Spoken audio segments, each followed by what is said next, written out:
Hey everyone, I'm Paul, aka Pabro. And I'm Andre, also known as Meddler. Today is September 22nd, so anything that happens between now and when this video goes out won't be covered. In this video, we'll have some members from the dev team on to talk about smurfing and griefing, improvements to streamer mode, and a new take on ARAM. Now though, let's get into it. Yeah. Hey everyone, I'm Eduardo, Riot Cadmus Cortejoso. And I'm Riot Phlox. We're back again for yet another game mode. Have you ever wondered what would happen if your snowballs were larger? Like, really large? What about if you had multiple flashes for the biggest Zoe paddle star you've ever imagined? Or if your ult reset all of your ability cooldowns? Well, good news. We have a new mode for you that we're calling ARAM Mayhem. It's ARAM, but with augments. It combines all the fun augment-fueled variations of Arena with 5v5 ARAM gameplay. If you're a Wild Rift player, this might look a little familiar. We took a lot of inspiration and learning from the success of AAA ARAM there and wanted to see what this could look like in League. We want every champion to feel special and get to explore some combinations and fantasies that they don't normally get outside of Arena. Some of the augments we made are specifically tailored for this mode, like augments that play off of multiple people. We know that this is a big diversion from ARAM standard gameplay, so don't worry, ARAM purists. There is a regular queue that will still be active while ARAM Mayhem is live. It'll be live with patch 2521, so look forward to some mayhem coming to the bridge soon. Before we go, we wanted to close the loop on map rotations. For Season 2, we introduced two new ARAM maps, Coastion's Crossing and Butcher's Bridge. Originally, our intent was to turn them off after Season 2 was over, but we saw a lot of feedback from many of you asking to keep them around, so we're making them permanent. And we also want to quickly touch on map performance. We've seen some of you mention that you've been experiencing some issues across the different maps. We've been working on a handful of improvements, some of which went live in 2519, with some more scheduled across the next few patches. That said, if you have any more performance issues, let us know. And that's it for us for now. Check out the blog for some more information on the mode, and we'll see you causing mayhem in ARAM. Hey everyone, I'm Riot Phroxzon. And I'm Just A Capybara. And we're back today to talk more about what we've been doing to tackle smurfing, how it's been going, and what we'll be doing next. In the last dev update, we talked about how we were going to start taking additional action against accounts that engage in the two most common smurfing behaviors we see, boosting and hitchhiking. As of patch 2518, we've started taking action against accounts that do this stuff. So far, we believe we're hitting our targets with an over 99% accuracy rate over more than 10,000 cases. We're taking this a bit slow to make sure that we don't wrongfully punish anyone, but we expect to ramp this up to more than 10x in the coming weeks and months. Big thanks to all of you at home. Your reports have helped us identify these accounts so we can punish them accordingly. Another thing we talked about in the last dev update was how we were going to crack down on accounts that were being purchased, sold, or shared. We're doing this in a phased approach to make sure our bans are accurate as we go. That said, since these changes rolled out last month, we've banned 400,000 accounts that were used in ranked, another 1.5 million accounts that had been botted and sold, and another 2.5 million accounts that were waiting to be sold. These botted accounts were typically created by account sellers before Vanguard was implemented, and have been used as smurfs. On a similar note, we've seen a ton of questions from you all about what accounts will or will not get banned as part of this sweep. Things like, I purchased an account a long time ago and it's my main now, will I get banned? Or, my sister played a round of TFT on my account once, am I going to get perma'd? We combed through hundreds of your questions and created an FAQ with the most commonly asked ones that's live now, so go check it out. One common question we do want to answer now though, is when bans for these types of infractions will go into effect.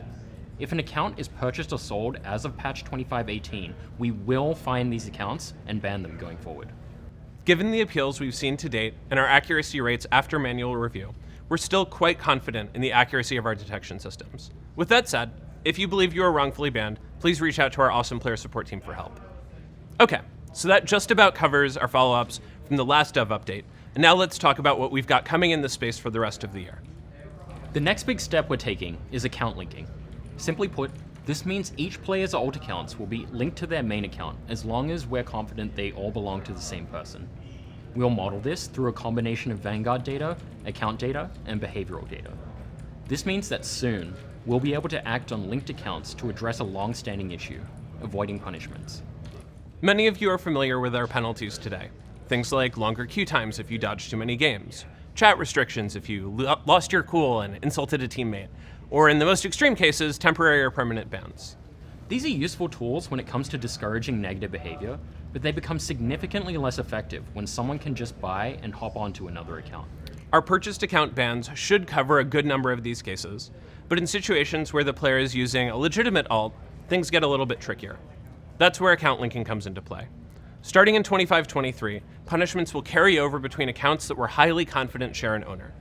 This means that the person griefing your games can't just hop onto an alt and keep trolling. We're going to apply the same penalty and escalations across all of their accounts. Our penalty ladders are designed to give people real chances to change their behavior. We almost never permaban an account for a first-time incident, but we won't let bad actors exploit our system by creating an infinite number of second chances. With all of that said, the vast majority of you don't break our rules. So if you're in good standing, great news. You still have nothing to worry about, and we expect to get some perennial bad actors out of your games starting in a few patches. Okay, so that's everything that we have on account linking, but we do have one more thing we want to share with you today, and that's our new and improved streamer mode. Starting this week, we're making it possible for you to fully hide your identity from your lobby, which will cut off your lobby's ability to find your stream through third-party sites and exploit hidden information or grief your game based on who you are. Back when we introduced streamer mode earlier this year, we got a lot of feedback that it wasn't going far enough to obscure player identities. For example, people could get around it with third-party apps that advertise who's a streamer in their live game. We took note of what players wanted from a feature like this, and after getting feedback from pros, creators, and working with third-party apps, we're now ready to launch a big update to this feature. Starting in patch 2520, you'll have 3 options to choose from for streamer mode. Hide other names, which is today's streamer mode functionality. Hide my name, which will hide your Riot ID and game name, but not your account progression stats like champ mastery and ranked borders, which people could theoretically use to find you. And finally, hide my everything, which hides all identifying information about your account from lobby to end of game. Our goal here is to protect our players, creators, and pros that are just looking to play a normal, fair game of League without their personal identities impacting those games. We're excited to be launching this feature in patch 2520, which goes live this week. Let us know how you like it. And that's it from us. If you're looking for more information on the features we talked about today, please check out the dev blog and FAQ out now. So until next time, thanks for keeping it honorable on the Rift. And if you aren't, prepare to be Terminated! Annihilated! and have a nice day. So this November marks 1 year since Arcane's finale, and we'll be celebrating that anniversary online with all of you. The Arcane team will be looking back at the series, sharing behind-the-scenes content, and bringing back some fan-favorite merch. For League, we'll be kicking off the anniversary in patch 25.23. There'll be a free mini reward track with new icons and emotes, and we'll also be bringing back all the Arcane skins from Season 1 and Season 2. This also includes Arcane Fractured Jinx, who's getting some upgrades. Jinx will now have a spawn-in animation when the game starts, plus some visual updates across all 3 of her forms. Shimmer Jinx and Powder are also getting brand new recalls, along with unique chompers to match each of their personas. And if you already got the skin last year, it will of course be updated for free to include those new features. To find out more about the anniversary event, do check out the blog on arcane.com. Okay, a few more miscellaneous updates. We're working on improving tags for emotes, so you'll be able to search for any emote with just a champion's name. The technology is finally, almost, here. We're going to be shipping that sometime before the end of the year. We'll also have a change coming to the practice tool. Soon, when using the practice tool, you'll be able to play any champion if you started up solo. And this will allow you to try out champions you think you might like, or give them a test run if you've been on the fence about purchasing them. That change will go live in patch 25.21, so do be sure to check it out.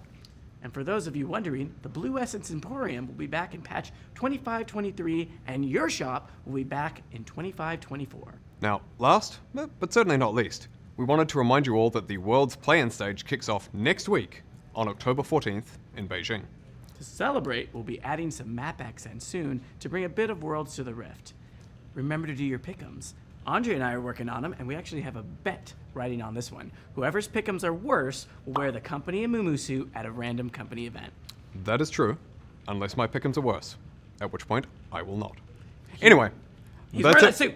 All right, that's it from us today.